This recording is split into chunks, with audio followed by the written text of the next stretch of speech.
Hello everybody, it's Sharon from Sharon Sews. Today I'm going to share with you a collaboration I did with Tea from Teas and Crumpets Sewing. Oops, it's actually Crumpets Tea and Sewing. I'll leave the link to her channel in the description below. I think you're probably already following her YouTube channel. If not, get on over there and subscribe. She is fabulous. So for the collaboration, we chose a jacket pattern from Simplicity. The original plan was to have this ready for Earth Day. Tea was going to sew her jacket from fabric that she had in her stash, and I was going to create a jacket from material I had thrifted, meaning I was going to cut apart items that I had thrifted. Well, we all know what's happening in the world right now, right? COVID-19 happened. We all had stay-at-home orders and everything shut down. I was unable to get to a thrift store to get enough materials to create the jacket. So plan B, we just decided to release it today instead. They gave us a little more time, gave me a little more time because I had to rethink what I was going to do. And so I sewed from my stash also. The pattern we chose was Simplicity 9047. This is a fairly new release, I want to say within the last 6 months. And it is just a very simple, easy to sew jacket. There's 3 views available in this pattern. View A, view B, view C. I did view, I was going to say C, but I didn't do C. I did view B, not by choice. And I'll explain that later. Tea did a combination of A, B, and C. And I'm not going to tell you any more than that. You need to go over to her channel and see it for yourself.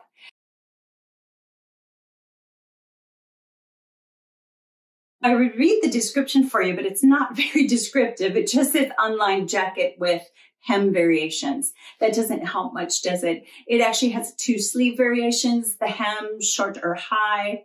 I did that backwards. Short or high. It's the same thing. Short or low. It's got a tie belt. You could do buttons with snaps or buttons and buttonholes or loops with little buttons and piping trim. So let me tell you what type of fabric it suggests. It suggests cotton types, denim, linen types, poplin, sateen, twill, and also silky types for view C. The Tea and I were chatting about the fabrics that we chose for our jackets, and we have 2 different looks. Hers, she said, is more drapey than she wishes. Mine, I say, is more structured than I wish. So your fabric choice is going to make a huge difference in this jacket. She chose a, oh shoot, I can't remember. I want to say a 60-40 rayon cotton blend. Again, go to her channel and find out for sure. And I chose a stretch denim from Emma One Sock, 65% cotton, 32% polyester, and 2% spandex, a medium weight. I figured medium weight wouldn't be so bad. And here's my jacket.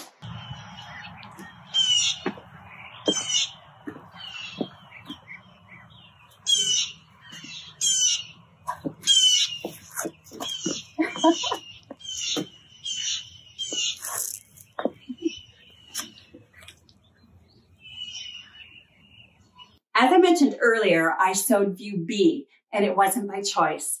I wanted to do the longer view, view A, which called for 2 yards of fabric, and I had 2 yards of fabric of the red denim, but I didn't have enough fabric, and I have to admit that I didn't follow the cutting layout, so I'm sure that I messed up there. I probably could have been more efficient if I had actually followed the cutting layouts. So I went with the shorter view. So what I had to do is I cut half an inch off of the hem, and I actually had to take an inch off of the sleeve also. So it is shorter than I would like.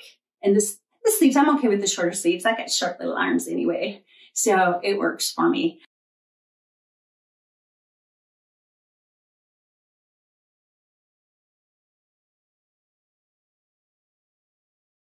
It is a slightly dropped shoulder. It has sleeves, obviously. You know what I liked about the instructions? They have you set the sleeves in flat and then sew the side seam. It's just so much easier on construction. I chose to do the one with the gather. So on the sleeves, the gathered ones, there's actually a pleat. Do you see? There's a pleat up on the top right here. And it's also gathered. I'm not sure why they did that. The other thing that I want to note is even though this is a medium weight denim, and denim is one of the fabrics that is suggested for this pattern, this was a lot of bulk here. There's a lot of bulk because this is interfaced, and then you're top stitching on top of it. You've got your gathers, and then it's stitched into your seam, and then you're top stitching. There's a lot of bulk here. Think about the weight of your fabric if you're going to do this. I would not go any heavier than this medium weight denim. Now, the other thing that I really like is got this cute little belt loop in the back. Just a nice wide belt loop, keeps your belt in place. And the pockets in the front. Again, I had to go with the smaller pockets. They really don't do anything. They're too small for a phone. They're too small for your hand, but they're decorative. It has got the belt loop here. Do you see? Okay, I'm going to give you a little tip. I'm going to give you a little sewing tip. Okay, when you sew these, don't top stitch this to the jacket. Yeah, I had to undo this. I was just blindly putting the pocket on the jacket and stitching, stitching, stitching. And then I went to put the belt in. I'm like, oh, that's a belt loop. That's not going to work. So I had to undo it. And it's all good.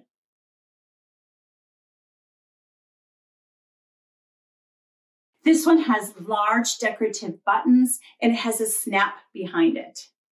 I should be able to do it easily. I'm so afraid of it pulling off. Okay, and it just did. Okay, so that just shows they didn't sew it very well, right? All right, let's try this one and see if it works.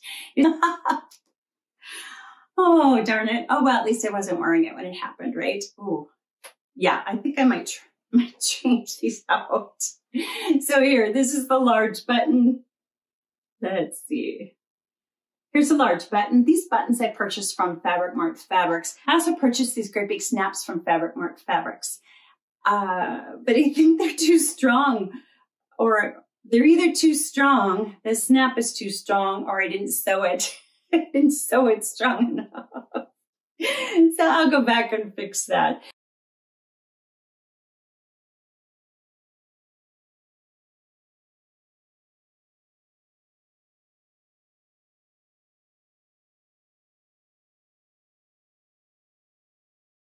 The other thing that's really fun here is hand stitching, decorative hand stitching. This was done with embroidery floss and it's simply a blanket stitch. It was really kind of fun. I started to come up with some stitches on my sewing machine thinking, oh, I'll just be quicker. I'll just do some decorative stitching on my sewing machine because I really don't like hand sewing. But honestly, I think it would have taken me longer to do it on my sewing machine than it did to do this. This was about a half hour of work and it was actually kind of fun.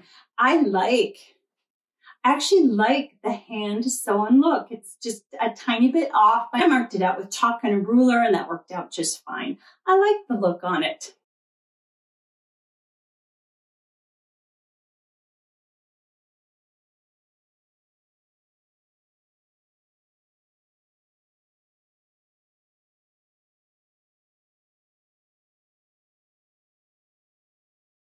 I did the interfacing and the facing all in one step for this nice clean finish on the edge. And I do have a tutorial on YouTube for that. I will link it above.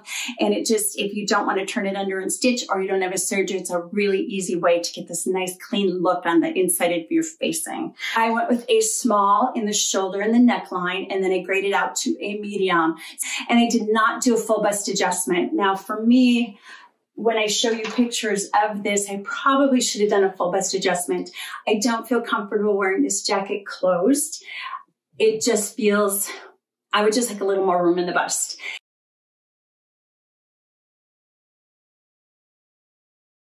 But I would wear it open once I changed the buttons and the snaps that just fell off.